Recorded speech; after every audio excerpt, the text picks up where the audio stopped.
Okay, everyone, we are live, and I'm here today with Doug Kramer. How are you doing, Doug? Good, my man. Thanks for having me on, Aaron.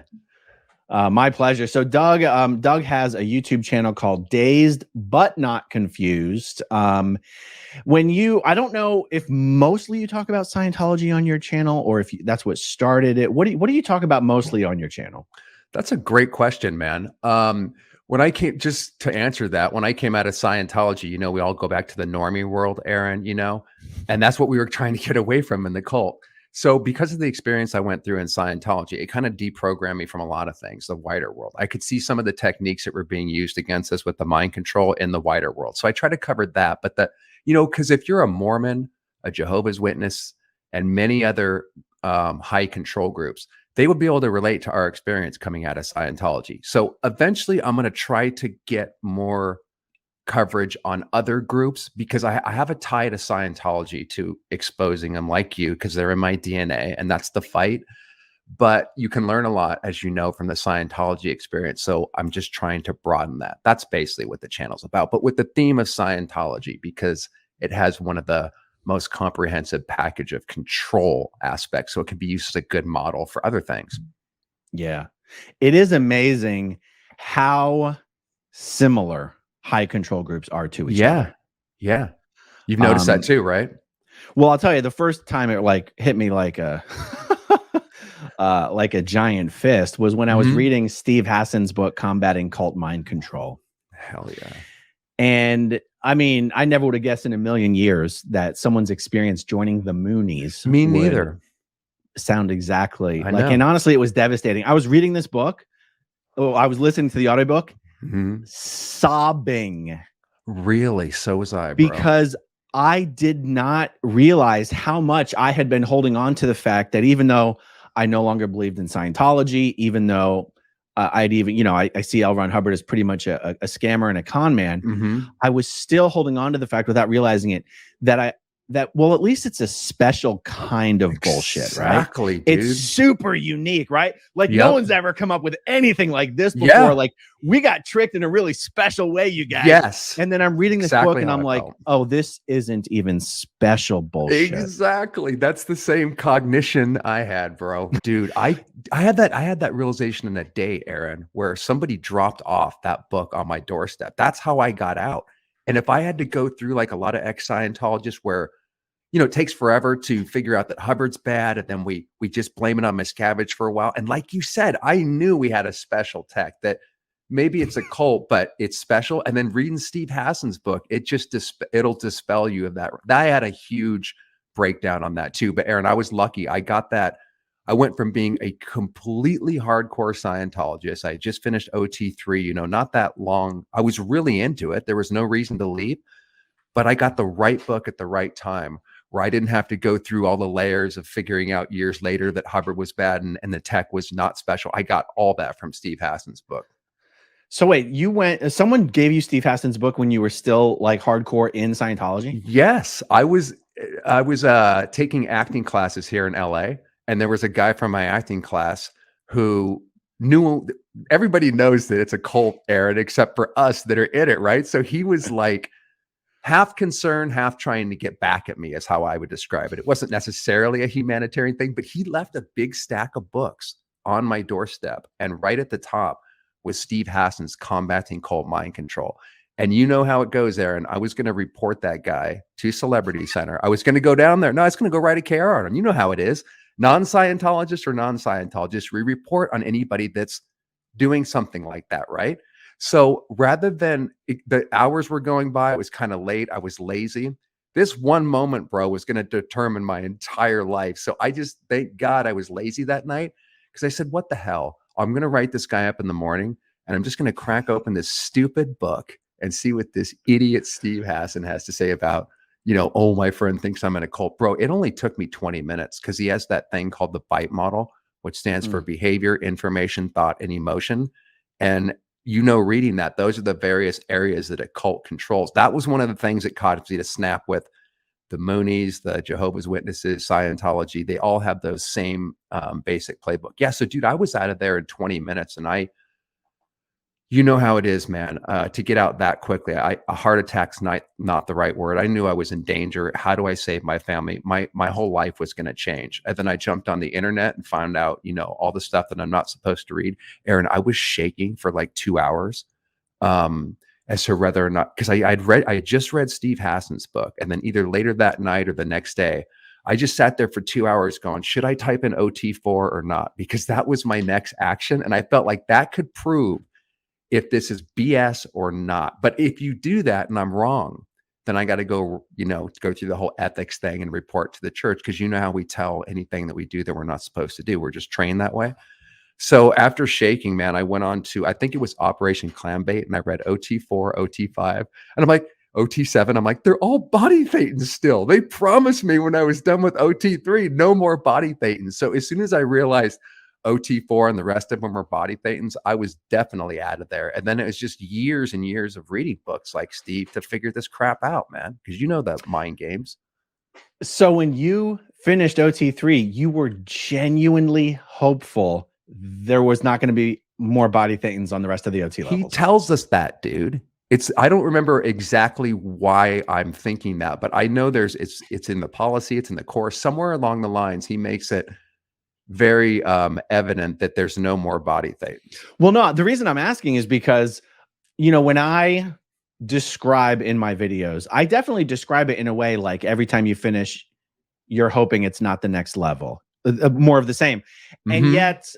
And yet I haven't had the opportunity to ask many people individually, like, did you suspect there was more BTs on the future levels, or were you really, really, really hoping I was genuinely convinced, because like I said, I can't point to the reference, but he said something where he's like, you've gotten rid of all of your BTs on OT3. He makes that very clear. So I'm telling you, anybody that goes on to OT4 is not happy that they have BTs that are now on drugs, dude, that they have to get rid of, because that's the OT drug rundown. So for any possible new listeners, when you hear that Scientologists believe in Xenu and these disembodied alien souls that are stuck to your body, most Scientologists have no idea that's what Scientologists correct find out about on OT3. These upper OT levels are so confidential. It's hard to actually imagine a secret could be that well kept. Mm-hmm. And, when I was in the C organization, I literally worked in the advanced organization whose sole job is to deliver OT levels. And I never heard the word body thetan until after I left Scientology. That's how well guarded this information is. I worked in the damn place that delivered those levels, and I never even heard the word BT. AONLA? No shit. You were out here in AOLA. I wonder if we ran across each other. Well, from 2002 to 2006, I was in the Sea Org in LA. So from 2002 to like 2005, I was the tech sec at that show. And then from 2005 to 2006, I was the lower level cramming officer at AOLA. I'm surprised we haven't run across each other, because I was at the AO in 2003 doing the OT levels. I wouldn't have gone over to anything other than the AO. Just for your listeners, they have a whole block that's on a street called L. Ron Hubbard Way, which is what Aaron's talking about, where he worked at. What do they have? Ash O'Day, and then they have the advanced organization, all these different levels on one street. But yeah, Aaron, we don't, somebody asked me the other day, like, it's because I have some videos on OT3 of L. Ron Hubbard rambling his own words, about that.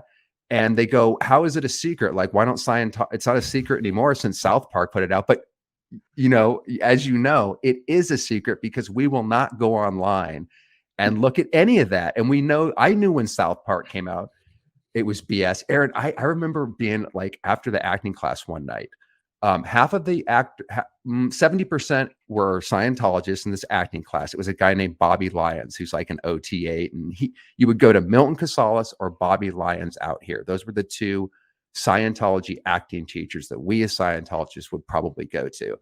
And in this class, so there was 30% that were non-Scientologists. I don't want to say the word for what that is, because I hate using that word. But one time it came up after class when we're all sitting around at the restaurant. One of the WOGS asked if, because it's a horrible word. It means the N-word. So I don't want to. Although Americans would never know that. That's true. That's true. Yeah. So anyway, she just press me on it. I saw, you know, this stuff and whatever, and I read, do you believe in Xenu and this and that? And just like a professional liar, because they teach us to be professional liars to the public. So I had no problem just laughing it all off. Oh, don't be silly. I knew damn well what she was saying was accurate, but she completely believed what I was saying. She knew I wouldn't bullshit her. And by the way, I called her up years later when I got out and I just apologized. There's a lot of people I apologize to, man, for being a bullshit artist in Scientology. And that's one of the things that you have to say, because we're giving them pneumonia. We're subjecting them to possible death. We're told that if we tell our friends anything that's on these confidential levels, we're possibly going to kill them. I know that sounds crazy, but you know how it is, Aaron, when you believe that we're saving the planet. And this is this is the way to do it, you know? So, Doug, when South Park came out with their Scientology episode, had you already done OT3? No, I did it in 2003-ish, I believe. I'd have to check my records. But yeah, 2003 is when I busted through all of the preps and everything up to OT3. So I hadn't seen it yet. It hadn't been out yet. So when you were telling that other person in your acting class that it was all BS, was that after you did OT3? Yeah, I had done it, and it was probably okay. right. It was probably right. When did the South Park thing come out? Wasn't that 2005-ish? I don't recall. Okay. It may have been out. It may have been not. I recall that it was right in between. It was when Tom Cruise was going bonkers and selling. Oh, that was Scientology. 2005. That was 2005. Okay, and that's probably right about when South Park came out. Okay, and the reason I'm asking this question is I'm wondering, were you already aware? Had you already been exposed in pop culture to the OT3 story before you did OT3? I want to say yes, it was out there. And because Tom Cruise was making the rounds, and I do think this coincides with the South Park, yeah, it was becoming into the public consciousness for kind of the first time where I had conversations like with that gal where she was confronting me about, hey, you know, is this true? So when you finally started OT3, were you like, oh no, they were right? Or like, how did that go for you? No, I had already done OT3 when this gal was questioning me on it. So I didn't get too much from my friends or anybody before I got onto the OT levels. It was only after when people started to kind of question that. I had been through with OT3 for a couple years before, you know, Tom Cruise came out, and I had this conversation. So it was before, man. And I didn't have to defend anything. So I had no preconceived ideas on OT3. Nobody had told me the story at all before then. I had no idea what it was going to be. So when you started it, what was your reaction? Because a lot of people wonder, how could any Scientologist believe this? And the truth is, if you understand the basics of Scientology, OT3 is not that crazy. It's just not what you expect, but it's really not that crazy if given everything else that's in Scientology. How did you take it? I completely believed it. I've heard other people's reactions. I know Paul Haggis said this must be an insanity test. I think Leah was looking at her mother going, what the hell did you bring me into, Mom? No, bro, I hate to admit it, but it's exactly what you said. We're already indoctrinated with endless hours of tapes of L. Ron Hubbard babbling about all this space opera crap. So it's not far out there at all. I wasn't like, oh, this sucks. I was a little weirded out, but I'm like, this is what L. Ron said. This is what I have to do. This is what it is. And then I also thought I was special because I knew this secret. You know, you have to work really hard, as you know, bro, to get up there. It took forever and all sorts of sacrifices and this and that. So that too plays into, I'm going to believe whatever he said. He could have said, you know, we were all implanted with dog shit, you know, in the volcanoes or whatever. And I still would have believed it. It didn't matter what he would have said. Yeah. So give like a 30-second explanation of what an OT3 session is like. Okay. First of all, to your listeners, we are security checked by people like you, the Sea Org. So I had a Sea Org member come down to my apartment and they had to make sure that the doors are locked and everything. Because as you know, you can't show this to anybody. And you pick up the materials in the day and you put them in a locked briefcase that you strap to you with a dog leash. And then even driving home, Aaron, I felt so freaking special, man. Like all the people that were around me when I was driving in my car, I had this briefcase on. I was just like, if only you people knew, you know, it's such a really weird headspace. I'm so happy to be out of it. So anyways, you come home with the materials. I would lock my door And then I would, undo the briefcase and everything. And then you take out the materials, and all you do is you have this, how you normally have the e-meter, right, Aaron? Well, both of those cans are connected together by like this plastic thing. So you hold them in one hand and you're writing down on the other, just like a typical auditing session. And then you find an area of pressure. And then you run, like, let's say it's completely like physical pressure. Yes. What he says is that the BTs, the body thetans, and to your listeners, there's a whole galactic story about how those get implanted on us. But all of us, supposedly, according to Scientology, are infested with these BTs. And this is the big secret. So the way we get rid of them is we're to locate a pressure point. And Aaron, it's all in my imagination because I didn't feel any pressure points or anything. But I remember getting drilled constantly because I went crazy on this level, and I had a lot of problems. So I was constantly being drilled on how to put tone 40 and tension into that ashtray because I was having trouble locating the precise area of the BTs. So I would locate by my imagination these pressure points, the needle drops, and then you just run them through incident 1 and incident 2. And this is where we get into gibberish town, where I don't want to, go over the top of the head of the audience. Basically, these are incidents. I have a video on them if you want to know what the incidents are, but they're basically when we were implanted a long time ago. These alien souls that we're trying to get rid of were exploded in volcanoes. They themselves were implanted with like a movie screen, for 36 days. And then, like I said, I'm not going to explain the whole galactic story. And then they're on us. So when we run them out, we have to run them through that incident that they're trapped in, with the, implants that they have. And then they go away. And by the way, Aaron, like, it's all your imagination. It's being in a light trance and you just sort of believe everything. But I got to tell you, I felt like I was saving the planet because I just felt like I was freeing beings. It was like beautiful. And then me and my dad would be able to share our success stories, but we could never talk about the information on there, even if we're both on the level, as you know. But I thought it was just an amazing experience. I felt so OT, man, getting like, look at what I'm doing for all you people around me. If only you knew what I was doing during the day, just saving, the planet. It's crazy. That dude. really pumps up the superiority complex of Scientologists for sure. I mean, that's where you get that maniacal Tom Cruise persona. Exactly. Of like, that as a Scientologist, you're the only one who can help.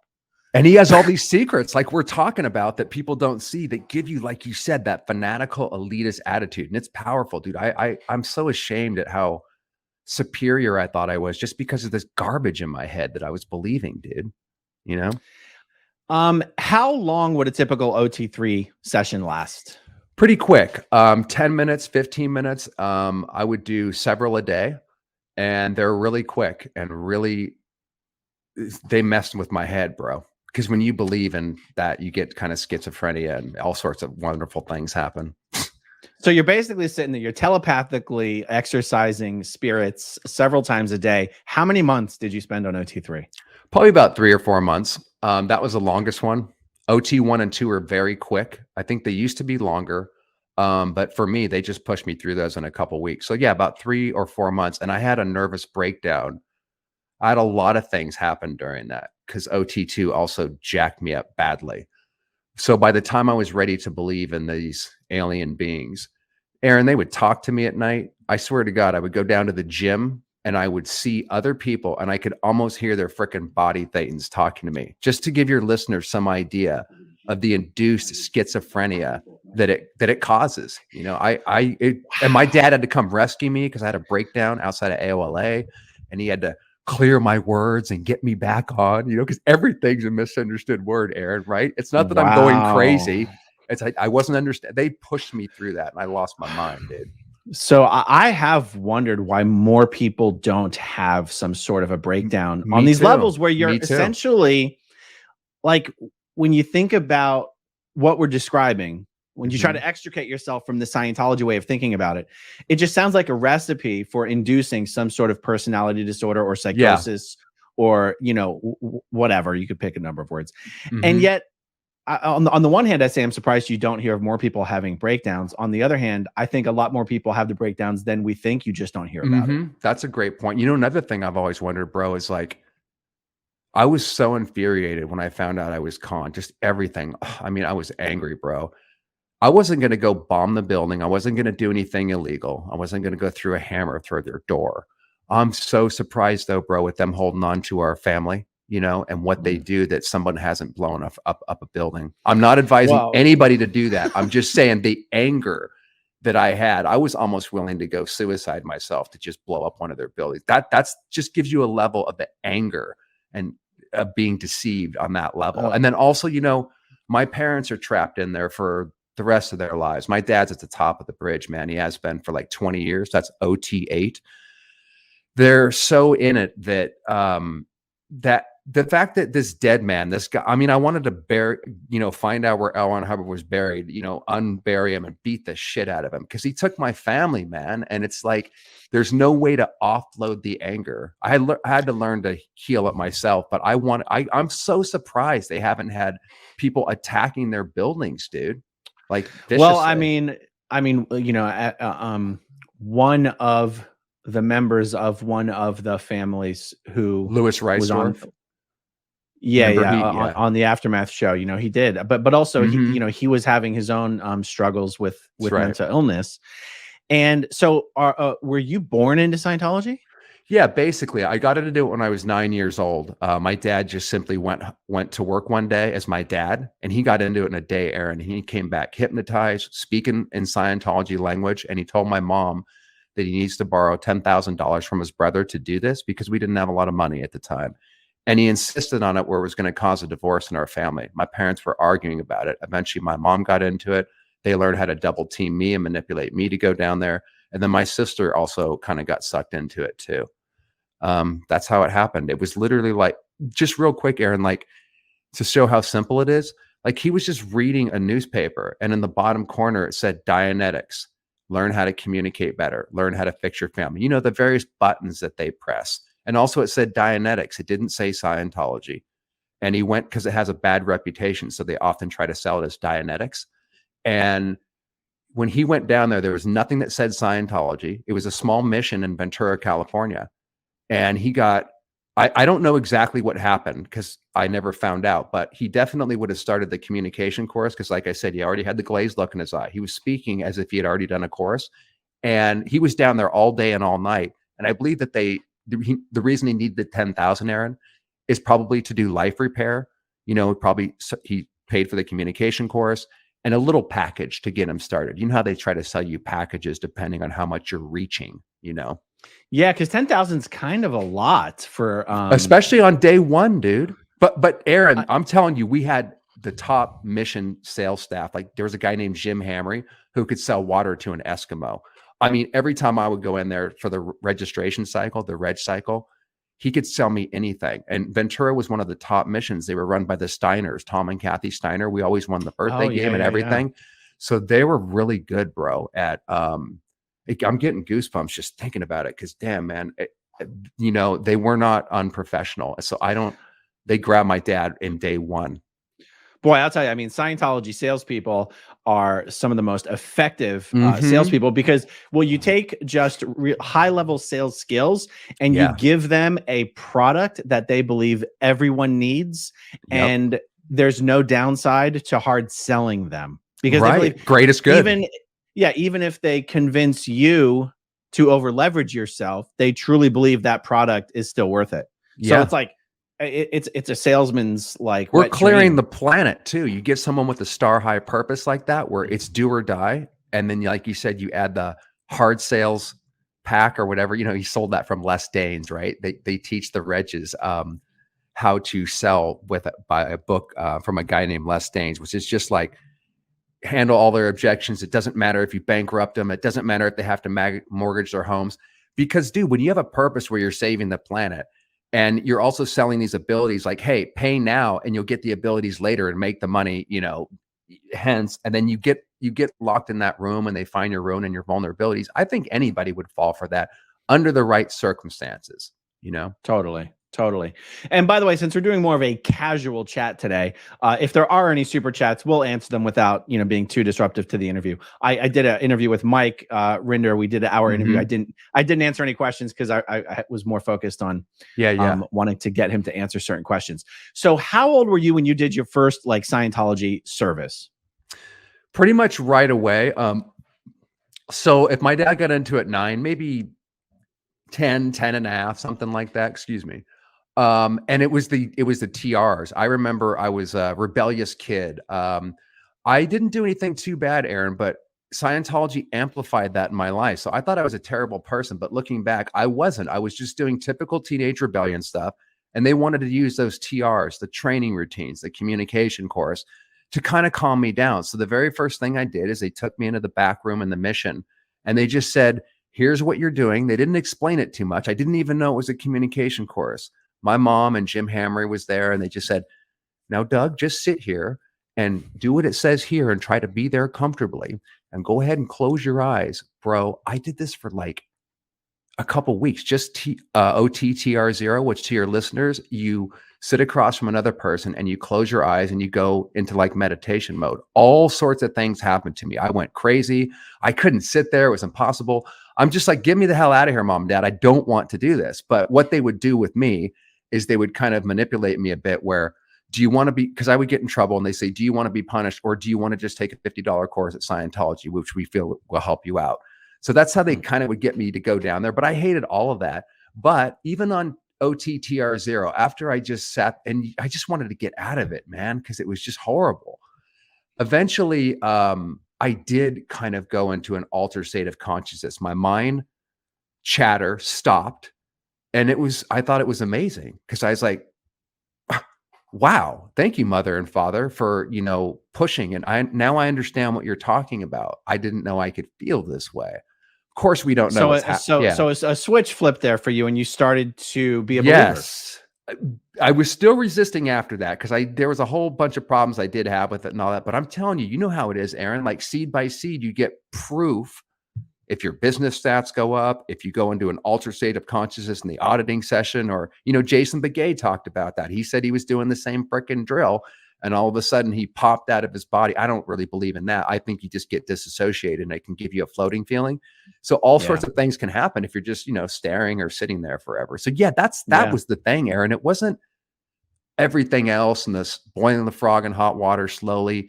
I would have resisted everything if I didn't get those highs that I was getting, not only in that communication course, but especially in the auditing. I did a lot of auditing and I went into a lot of incredible states of mind, but it's just hypnosis. John Atack breaks this down and stuff about how the auditing process works. Many people I'm going to actually do a whole video on this, but did you ever experience like wins, as they call it? Did you do a lot of auditing? Did you ever get anything out of it? Or the TRs or anything?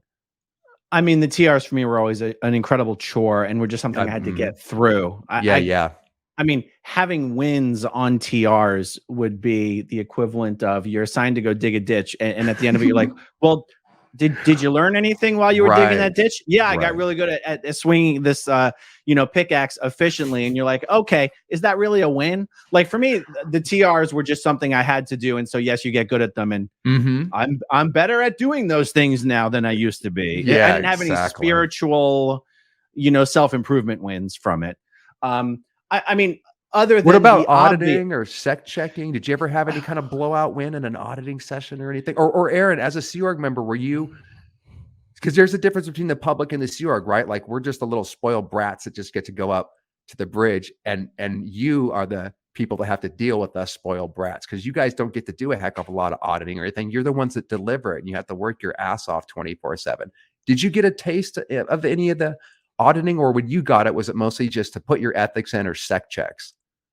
It was mostly the auditing I received was mostly punitive. Or mostly being done so that someone else could satisfy a requirement on their auditor training course. Right.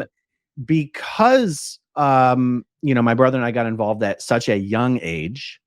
For me, auditing was something I always tried to avoid. I don't, I never, it's like, what child is like, oh yeah, I want to sit down with a stranger and tell you all the things I really don't want to talk about. There's a reason I don't want to talk about them. I always did everything in my power to not get auditing.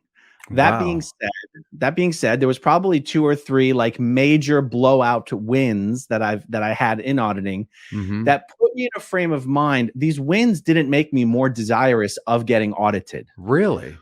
What these wins did was make give me a real big problem, a big conundrum. Like, believed in the story of full OT, Mhm. right? I Mhm. believed that enough Scientology auditing would get you to the state of full operating Thetan, as L. Ron Hubbard said.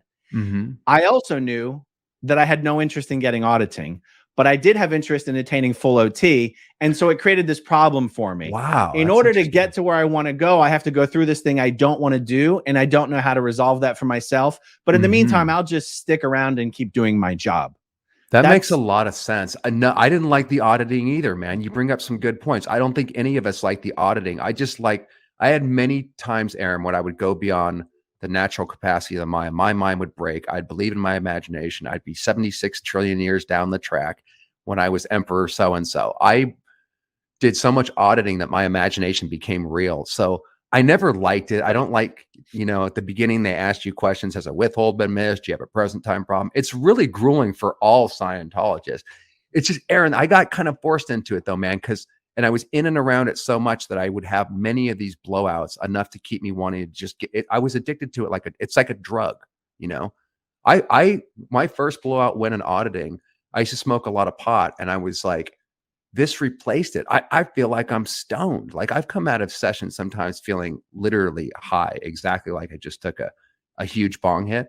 So I was like, okay, I can replace the auditing with this other crutch that I have. And but since, it's so expensive. It's such an expensive habit. It's more expensive than the other habit. it's Unless, way more expensive. It does, of course, it makes sense now, Aaron, when we can see it all, but I can't explain it. It's just step by step. and so like, how old were you when you did OT3? It was in 2003. I was born in 73. So how old does that make me? 30. I would have been 30 years old. Okay, so about 20 years of experience or so in Scientology, and I Mhm. mean, you would have had a hell of a lot more auditing than I ever had. Yeah, I had a ton, dude. I did And all the so, side actions and everything too, by the way, bro. The LX list, because I was always getting in trouble and do this. Yeah, it was just too much. is that the expanded Dianetics list? What's the LX No, the list? LX is what they put you on when you're a bad person. It's kind of like a no case gain type scenario. You're not really, LX? don't even try to figure it out. There's a million of these little No, I side lists. should Yeah, know they have it. they have LX. These are not totally known about. You could be forgiven for not knowing this. You only get put on that the LX1, LX2, and LX3, I believe, if you're not progressing and auditing. You're teetering between being a suppressive slash no case gain. That's to the You sure audience this where isn't part of expanded Dianetics? no, I mean, it might be a part of Dianetics. I don't remember if we ran Dianetic Well, processing or just. expanded Dianetics is a totally different thing than New Era Mm, Dianetics or whatever. That's fine. okay. No Okay. one cares about this but us. I Um, know, but yeah, but they really exist, and they're only for the bad people. So then well, you mentioned it. You told me, I was going to say, where did you start going off? But it was because of the Steve Hassan book. Hmm. That's incredible that even after all of that Yeah. auditing, Yeah. all of that being addicted to it, that book is what did it for you. It is amazing. So are both of your folks still alive? As far as I know, yes. I haven't had any contact. I've had emails here and there. It's good roads, good weather. So if anything has to be discussed, it's email and go through mom. I can't talk to dad. I haven't seen him, Aaron, for 7, 8, 9, 10 years. I don't know when the last time I saw their face. And they're only an hour away. I live in Los Angeles and they're a quick drive away. Can't really see my sister. I haven't seen her forever because she's kind of locked into all that. So it's a long, long story, but my dad and my mom are not going to extract themselves during my lifetime. I know that because I don't know how to explain that because I tried a lot to get them out, not the right way. I attacked them, and I also did have a meeting with them where I showed them the Steve Hassan material and a bunch of other stuff. Look, here's how Hubbard lied and all that. It didn't. I didn't do the greatest presentation, and it also went way over their head. But they're not going to leave. I do think that you can actually get in so deep where you're fucked, man. You're not going to be coming out, you know? For my dad in his 80s, Aaron, to realize what he had done to the family, and I'm not blaming him. I'm just saying, if I put myself in his shoes, I know the trauma and the making up the damage that I had to do for being a piece of shit when I was under this spell. and I didn't do hardly anything. My dad, if he and my mother, but particularly my dad, if they were to come to terms with all the sacrifices they made, all the other family members that they dismissed because they were trying to warn him, just if you'd have to go through all of that and then realize that OT8 and everything he did was complete bullshit. Could you imagine the decompression of like my dad in his 80s? It did break my brain temporarily, but I was young and I was an actor and I could act it out in my acting class. I didn't have to kill everybody. So I was set up to be able to handle this, and I barely made it through. My dad, I don't want that to happen to him. It's okay that they're Scientologists, you know. I needed them to fix their lives for the longest time for me to continue. But you know, they actually do have every right to practice it. What they don't have a right to do is the criminal and mafia and illegal activities, which is also part and parcel with the belief system. But I feel for them, man, because they're sort of stuck in there, and I don't think I'd want them to go through that pain. You know? Interesting. Well, that's very charitable of you, as they Well, would say in thanks. Scientology. Very pain determined. Thank you very much. Very OT, right? That's freaking funny, dude. What that word applies. I'm not trying to be quote unquote pan determined. I did a lot of, Aaron, this is after 10 years or 12 years or whatever of processing. Believe me, I threatened their life, bro. Straight up. And they had to get a restraining order on me. Geez. I tried every tactic from not tactic. I mean, I would cry on the phone because you know how it is. Like, it's like, I was so desperate and I couldn't get on with my life. And plus I'm trying to figure this thing out. Steve Hassan's book popped open to my mind. That was just the beginning. I had to figure out Hubbard's past and blah, blah, blah. And I was trying to pass this information over to my parents too. But as you know, as soon as I wasn't going to be quiet, I needed a lot of time to process and I wasn't planning on ever necessarily speaking out, but I wasn't going to compromise my own. Once I knew Hubbard was a liar, I wasn't going to bow to my parents, just maybe because I could have kept my family, you know, Aaron, if you just shut up a little bit. Okay, I don't want to do Scientology. But no, dude, I was so offended that I had been lied to my whole life. There was no way from that point forward, I was going to compromise on anything. So that included trying to talk to my parents when they don't want to talk, or I've tried to find all sorts of ways to challenge them, you know, on their belief system, but it didn't work. And also, like I said, a lot of soul searching later. My family's also a little bit, Aaron, they're sociopaths with or without Scientology straight up. And I think that led us into Scientology. My family dynamic was very similar to being in a cult's like being in an abusive relationship with a narcissist. It's just on a grander scale. So I don't really have a family to go back to. I am going to try to reconnect with my sister once my parents pass and Scientology's out of the way because she's not as indoctrinated. But they're not bad people, man. They gave me a good life and they're just doing what they believe in. But even if they were to leave Scientology, they're still manipulative people, which is what got me into Scientology in the first place, because I knew it was bullshit. I thought Dianetics was a piece of crap when I read it as a teenager, but they would manipulate me to make sure that they would get me in there while pretending that they're not to. So I wouldn't want to go back to that anyways. I wish them, you know, the best life. And like I said, they are good people. They're just extremely brainwashed and extremely damaged. Yeah. And since Do I you think was and am, I know what that feels like, you know. Do you think your sister's mostly staying in so that she doesn't have to lose your parents? Does she, you know? Yeah, she's not really in, Aaron. Here's the thing. Since I was the black sheep of the family, meaning I was the one that was always getting into trouble, my sister was the golden child, the head cheerleader, no problems in her life. Meanwhile, I'm like the kid that's into heavy metal and just like creating all sorts of problems. So they focused on me almost exclusively because I was the one with the problems, and they know Scientology can help that. They didn't really push it on my sister because she was so busy at school doing the cheerleader stuff and gymnastics and all this stuff.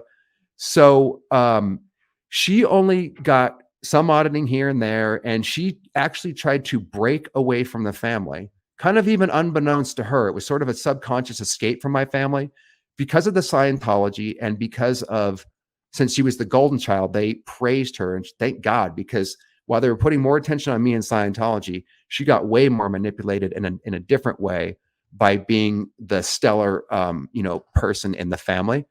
So she's not totally indoctrinated. She tried to get away from the family. She escaped to New Mexico by marrying a complete psychopath, unfortunately. And he was a Mormon, a hardcore Mormon. So he brought her to the Mormon church. So then my parents were fighting to get her back from New Mexico to break up the marriage, kind of like, they broke up Tom Cruise's marriage or whatever. How Scientologists get in there and they wanted my sister back.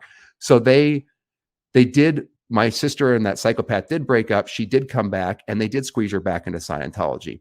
And I was also watching her kids get indoctrinated, and it was driving me crazy. It was just horrible, dude, to watch her get sucked back in. I don't know where she's at. No, though, Eric. You don't know where she's at? Well, I don't know. I haven't talked to him for so many years that I don't know where she'd be at. Is she still in Scientology? Did she rebel a little bit? I have no data on my sister, but we'd be able to reconnect. I don't think it would be solid enough. I don't think I would be shocked to find out if she's like an OT or something. I don't think it was her thing. She like you said earlier, Aaron, she's just doing it to get the support from the family, to not create any waves. And she'll do as much as she needs to keep in line with the family requirements. Right. To even think of someone going from Scientology to Mormonism, it sounds crazy, right?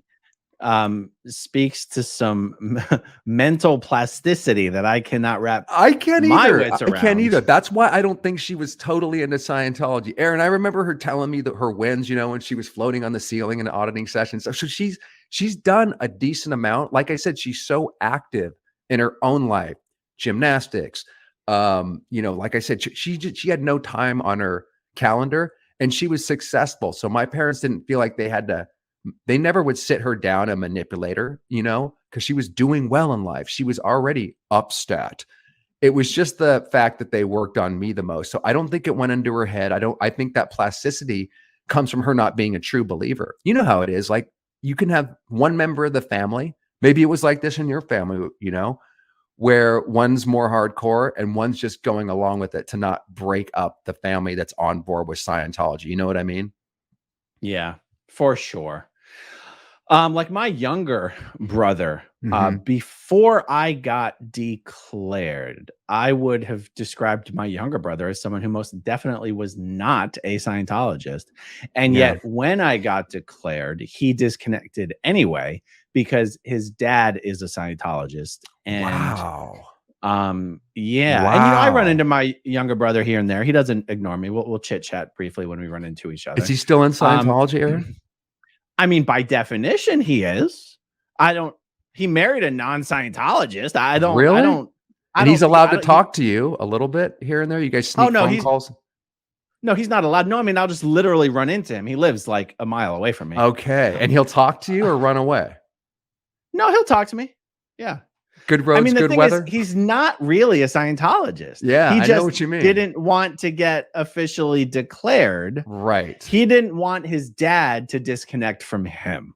That I understand that. People must be listening going, that sounds so crazy, but this is the way Scientology works. It's politics as to who you're going to stay with, and who. It's so evil, by the way, because we would have had a totally normal family. I mean, we did more or less. And then I describe Scientology like a third-party predator coming into someone's life, and then it dictates how you need to live your life. And everybody was just fine before this thing squeezed itself into our lives, and then all of a sudden it tells us how we need to do our family. And by the way, anything that can take the natural bond that a mother has for their kids away, because my mom is doing something that would not be possible without Scientology's techniques, because nobody would split it. How many times, Aaron, do people leave comments on your videos where I can't believe, that they hear the stuff we talk about and they go, I would never leave my kid. I mean, that's my flesh and blood. But when you're in that North Korea environment, it's like a Sophie's choice. It's like everything's a Sophie's choice. Everything's like intense. And I had the hardest thing I had trouble wrapping my mind around, and what I talked to my parents the most about when I could email them or just get any communication in, was how could you select Scientology over your own family. Like, can't you see they're breaking up families, and we're supposed to be uniting the world, uniting families? You can't see this cognitive dissonance, you know? Yeah, Do you it still, really Aaron? is. Did you lose? I mean, I'm really sorry about your brother, bro. I'm really sorry about that. Do you have any other family members that are like in Scientology relative, or did everybody get out in your family? Or It's just my younger brother who's still in. My mom okay, was the first one to get declared. hmm And then it was me, and then it was my wife. So it's really my wife who lost her entire family. right, And right, right. it's even a more of a shining example of Scientology breaking up families for no reason. Yeah, My wife's only crime in Scientology is continuing to be married to me. My wife's not even someone who's considered to have done something wrong. She wasn't really. connected with these big bad SPs. She wasn't secretly commenting on, Mike Rinder's hmm blog like I was. I mean, if you recall, my wife didn't even appear in my episode of Scientology in the hmm Aftermath because she still, even though she was already declared, didn't want to give her parents any ammunition to justify having had disconnected from her. Wow, man. Now that Yeah. is a mind trip. She Yeah. obviously has family. She's second generation. Her mom, her dad, her brother, her two sisters, and all of her nieces and nephews. Oh my God, And the dude. entire family lives within 5 to 15 minutes of us and That's has not spoken. crazy. They have not That's spoken to Heather or our 3 daughters since 2014. So that's I'm 8 years now. so sorry to hear that, and for your wife, dude. That's the end product of Scientology right there, dude. Yeah, absolutely. That's terrible, man. Is she doing okay, by the way? Like, that's brutal. Is she Yeah, no, I not? mean, it's been a long time. We've had, I mean, is she, I mean, it will always be a source of pain. Hmm. It will, it'll always be a source of pain. But I mean, we're doing well in life, so that Good, helps. good. And also, she has you to talk to. I'd imagine you guys have had many, many late night talks that only, ex Scientologists can have with each other, right? To sort of heal the pain. Yeah. Sometimes the easiest way to heal the pain is to get information from other sources Ah, that makes instead of sense. each other. Yeah, that makes Um, sense. so when I find a good book or a good documentary that sort of is like, hey, this will help you recontextualize everything we've been through, I Exactly. share all those things. Good, good. But so, and one of those things recently was, for example, Nexium. Have you studied up on what the whole Yeah, Nexium they're thing? almost exactly like Scientology. They've stolen everything from the word, postulates and intentions. And I mean, I don't know exactly. I've been looking into that a lot. I don't know where the heck Keith Raniere got the Scientology info from. Apparently, has never been actually a Scientologist at the church, but he seems to know a lot about it. Where I don't know, do something sus about that. And also, It they got seems taken down, really Aaron. They got taken down. What? Because they're a smaller cult. I mean, why didn't Scientology beat them to the punch? The only well. thing they're They don't doing have different is the sex traffic or the sex cult and the branding, but everything else is pretty much on point with LRH, with what Keith Raniere was doing. they don't have the same religious protection in the courts that Oh, Scientology really? does. Well, Really? they're So not an they were IRS not. recognized. I They're not. There you go. That's it. I completely forgot about that, but you're right. They were not registered, obviously, as a religion, right? Yeah, they didn't have IRS recognition as a Yeah. religion. Okay. That's why they got shut down. And also, the thing that made it easier to prosecute them is that they had this guy. I'm going to go totally blank on his name. Mark Vicente. Mhm. That they had Mark Vicente audio and video recording everything for like 6 I years. I know. And you just started watching that show, right? I saw The Vow. I think I heard you mention that you're watching The Vow, right? You're like X Yeah. amount of episodes into it. That I watched that a couple years ago when it came out, and it was just like, it's amazing how much it's similar to Scientology. If Keith would have somehow been able to get that, just simply add the religion protection on it, I think they'd still be going. Yeah. And you see, he even succeeded in getting the Dalai Lama to come and give him a That's right. full blown endorsement, which is incredible. Yep. Um, what was I gonna say? There's something I was gonna say. Oh, about Keith Raniere and how much Scientology he used. There's much more to know there, because Mm-hmm. the stuff that he took from Scientology is not the stuff that you would have ever learned about by just buying the basic books that you can get. Exactly. Good. The stuff he took comes from policy letters and technical bulletins. So I don't Yes. know how he ends up. It's not like you can't get your hands on those I know, things. but still, I don't. What is he going to just order it on Amazon? And then I don't know. And there's no evidence to say he was an actual member of the church. So I don't know. It's a little mind boggling. And if he had ever, like if he'd maybe been at a mission or a He hasn't. field There's group, no evidence of that. well, That would make sense. That would make sense. That's the only thing that would make sense to me. if that's where he was involved, it wouldn't show up in any magazine, so it wouldn't be on Yeah, I any guess you're right. databases. I mean, you don't even think that there would be one course completion before he created a scam and people knew who he was. It said Keith Raniere, communication course completion, because they do have write-ups in the celebrity magazine and the completions, and then the back of the flag magazines. Don't you think there'd be some paper trail if he even fricking, did a couple courses? But that's the Celebrity Center and Flag. If you complete a course in Philadelphia, your name doesn't appear on a list. Yeah, you're right. Do you think he was a member? So I don't, other than the fact that I don't know how else he could have gotten that information. Yeah. I don't have any evidence that he was. Well, I'll tell you this. Mike Rinder, when he was in Vancouver, he met up with Sarah Edmondson and Mark Vicente, and they told him, oh yeah, Keith Raniere had studied Scientology. But I haven't heard any further details. Like I haven't heard where and when and what he would have studied. But they said, oh yeah, totally. I mean, honestly, he took like the most perfect manipulative aspects of Scientology and like distilled it. NXIVM is an almost more perfect manipulative distillation of Scientology. Yeah, and it's less crazy. They don't have OT and Xenu levels and everything. It was just doing their EMs, what they called EMs, which is similar to not the same, but like because they don't use a device, I don't think. But it's like auditing. He took everything, and like you said, he distilled it into a better con than even Hubbard came up with. Yeah, in fact, that's remarkable. I'm almost waiting for the other shoe to drop, but there may not be another shoe. It's almost remarkable that he didn't try to take some jump into spirituality or religion or him being some higher being. Like if that's part of it, I haven't gotten there yet. Does it go I don't there? think it's a part of it. Not that I know. I mean, Mark Vicente and Sarah, they would know a lot more. But as far as I know, no, their kind of OT levels was the freaking branding, man. Was the compartmentalization of their little secret society where only a few little people when they would go up the levels, apparently the branding and the secret part of NXIVM, which these gals talk about, that was sort of their advanced levels. I don't know that they get into any of that, but maybe if we would have given him more time, Keith would have gone even more crazy like Hubbard. Cause Hubbard believed in these body things. He was trying to get rid of these freaking things up until he died.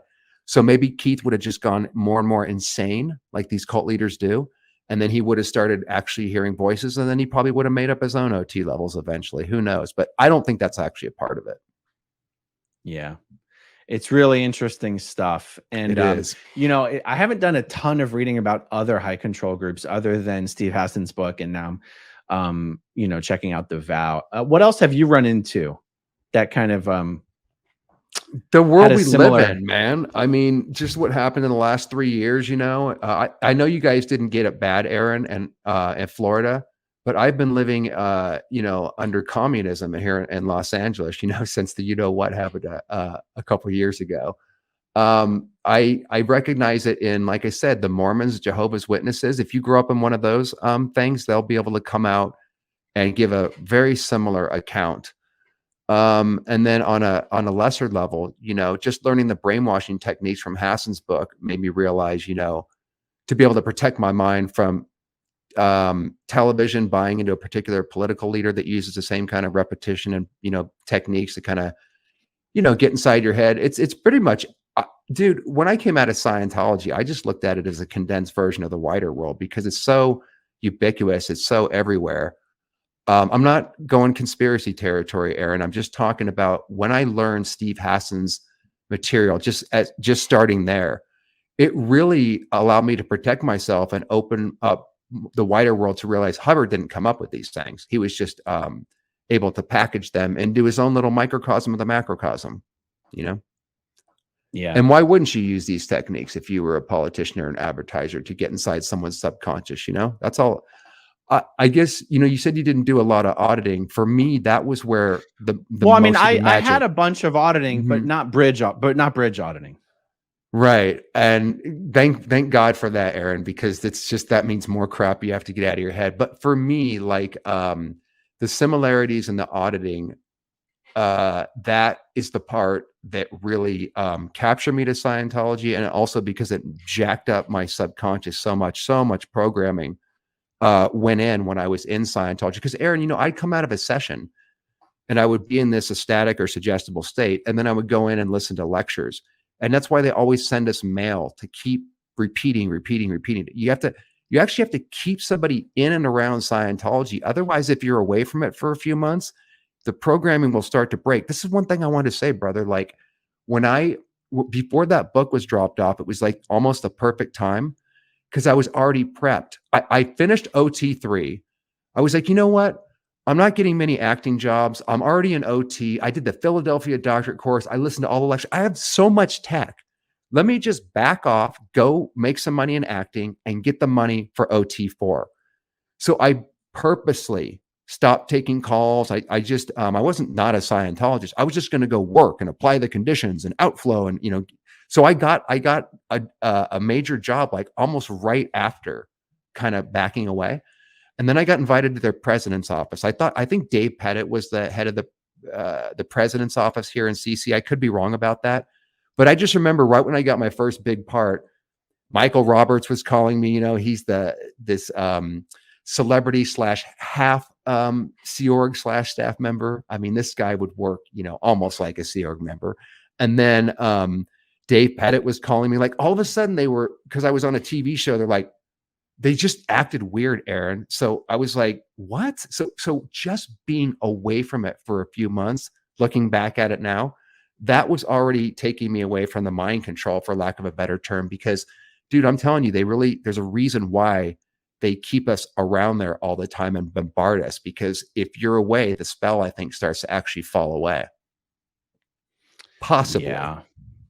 That's what happened at least in my.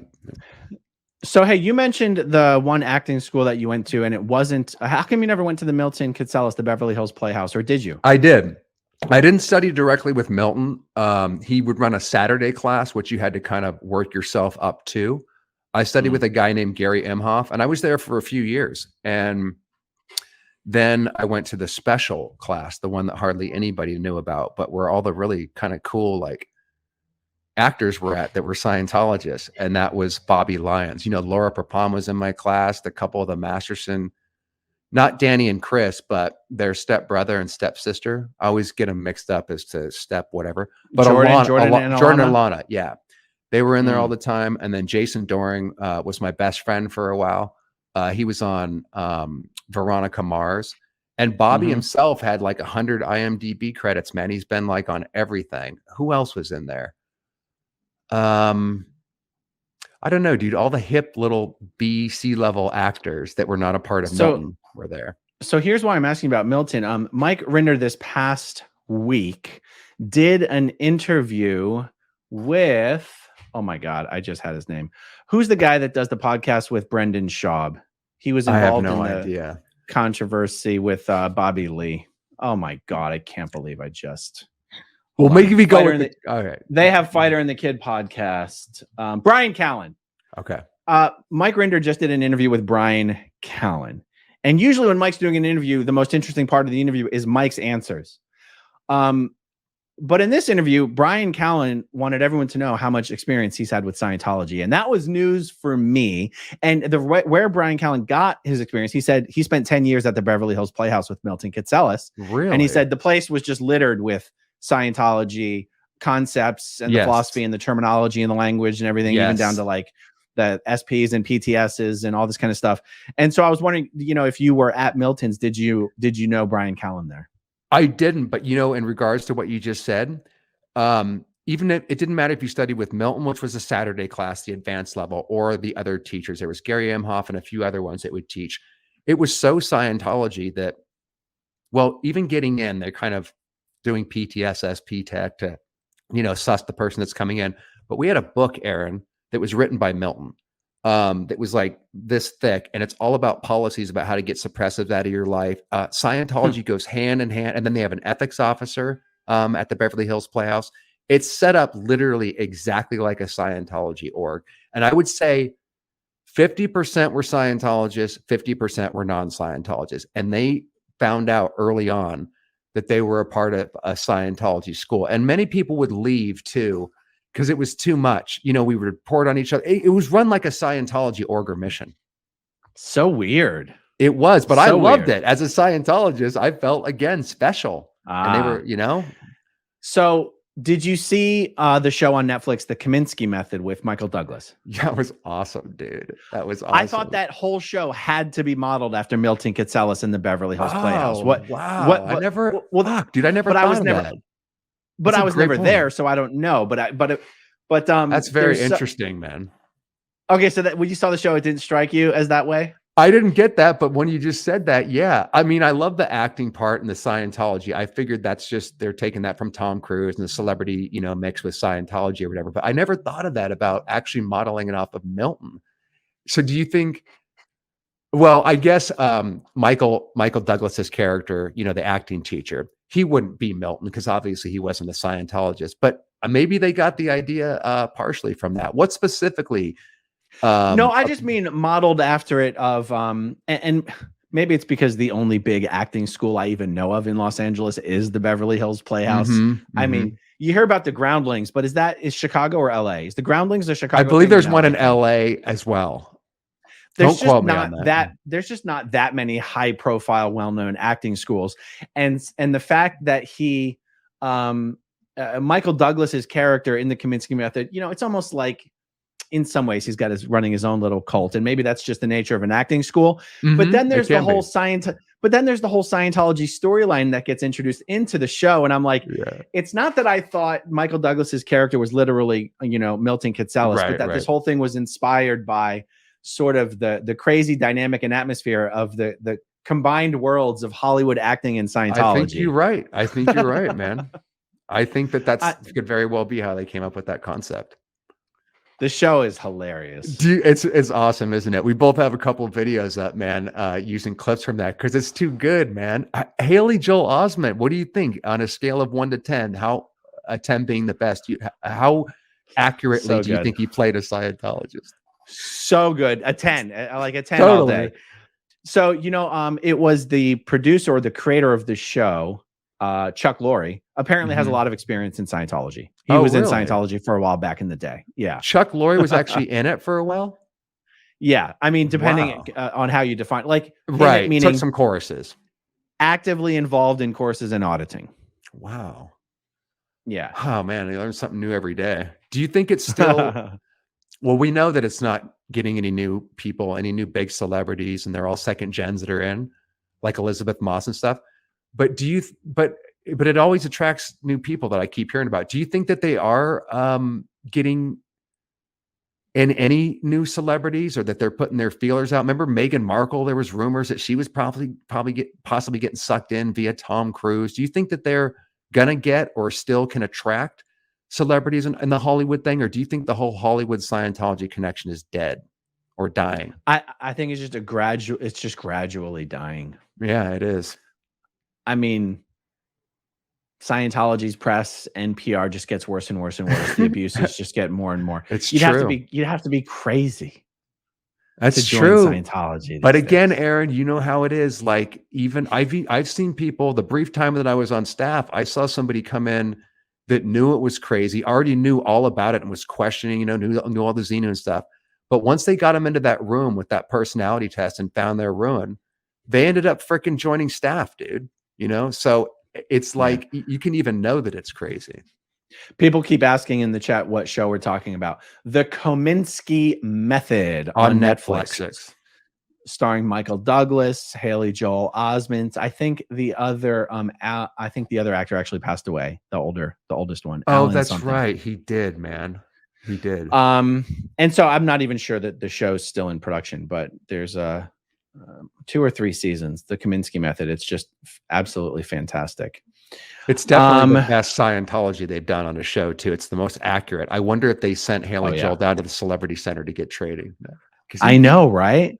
Possibly, I bro. gotta know. After I trading, gotta know who their Scientology consultant was on that. Me too, bro. It can't just be Chuck Lorre from 30 years ago. No, and he would have definitely had to have studied that and really method acted and learned about Scientology, because that wasn't a half-ass. That was the best, most detailed. I mean, Aaron, they even talked about Class 8 auditors at Flag. They were throwing in all sorts of words that wouldn't mean anything to most people. You have some videos on your channel with clips from there? I just have one video where it's called Scientology in Movies and TV. And I started out with the Kaminsky message. It's sort of the running theme for this 5-minute video where I clip in between Battlefield Earth, that thing from Repo Man, but always back to Haley Joel Osment, because it's so funny, you know, what he says. Got it. Well, this has been fun. We should do this again. I'd love to. And hey, I'd love to have you on my channel whenever you have some time. Absolutely. Absolutely. Cool. Probably squeeze it in sometime this week, maybe, or next. Cool, man. I'd love to interview you. So thanks for everyone. Check out Doug's YouTube channel, Dazed But Not Confused. And your channel's blowing up. You got over like 40,000 subscribers on that thing. That's fantastic. Well, how long have you been doing it? 2.5 years. But Aaron, if we were to compare stats, I am in treason compared to your affluence of 102,000 subscribers. So I'm working on it now. Let me tell you though. Yeah. I went from, 4 months ago, I was at 40. What is your secret? How did you do that? How did you? So my secret was so I'm a bit of a YouTube fanatic as far as watching YouTube. I watch YouTube all the time. It's all I watch. Me too. And I have my favorite YouTube channels. And how I consume the content is I just go to all my favorite channels every day, and I'm happy to watch anything that they've got. And any day that there's not something to watch, I'm a little sad. Really? So my goal was upload something every day. Like, be the change you want to see in the world. That's Try to awesome. Keep it short and interesting and fun and topical. And I was like, just do it every day. And so anyway, it took 16 weeks of uploading every day to go from 40,000 to 100,000. Hey man, you deserve it, because you worked your ass off. And I don't know if people realize, I don't even know how the hell you do it, but I'm still learning YouTube. It takes forever to edit. There's so many considerations that go into just putting up the videos.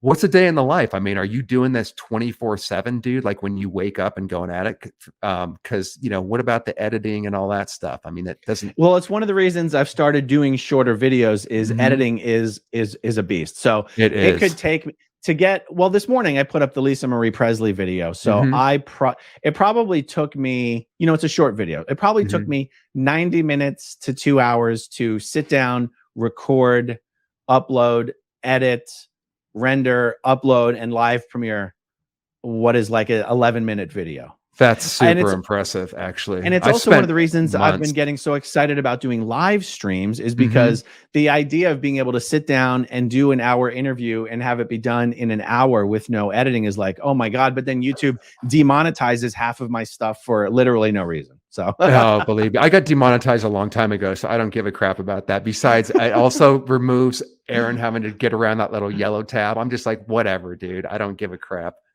But hey, man, congratulations, because as a fellow, getting into this YouTube thing, I know how much time that must take. I can't believe you can get that done in 2 hours. I mean, Aaron, I do these little episodes where I'm trying to, no Scientologist is gonna watch my channel, but when they get out, I have this series where hopefully it'll just deprogram them step by step, just by telling my story and breaking down the tech. I've spent, dude, 200 hours on a video, editing, shooting, writing. I mean, I'm talking a long time to put these little series together. And nobody, they're just like, come on, man, hurry up, do more. It's like, dude, these things take time. But I'm going to take some pointers from you. I'm going to start going live and try to possibly do some shorter videos too, and crank them out like pancakes like you can, man.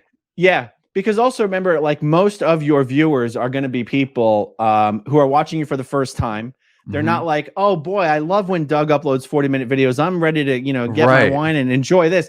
Like even on my videos, like half of anyone who watches my videos on any given day are watching my video for the first time. Really? And it's one of the reasons I keep my AA run thing in the beginning. One, it cracks me up. It's very funny. And some people will go, God, it's getting really old. I'm like, yeah, it's getting old to you, not to the tens of Right. thousands of people who are seeing it for the first time today. Good point. Yeah, yeah. And it's really funny. It cracks me up It every is single time I funny, put that in dude. my And plus, you got your moniker and your jingle in people's heads, man. It's marketing 101. Elron would be proud, brother. He would be proud.